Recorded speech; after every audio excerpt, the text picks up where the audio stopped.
বন্ধুরা, আজ আমার প্রভুর পুজো উপলক্ষে খিচুড়ি খাবার আয়োজন করা হয়েছে।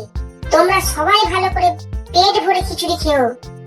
বন্ধুরা, আমাদের পুজো যদি ভালো লাগে তাহলে চ্যানেলটা অবশ্যই সাবস্ক্রাইব করে দিও কিন্তু, আর কমেন্টে অবশ্যই জয় শ্রী গণেশ লিখবেন। খিচুড়ি ভোরটা কিন্তু দারুণ হয়েছে। পটা, এটা বেগুন দিয়ে যা।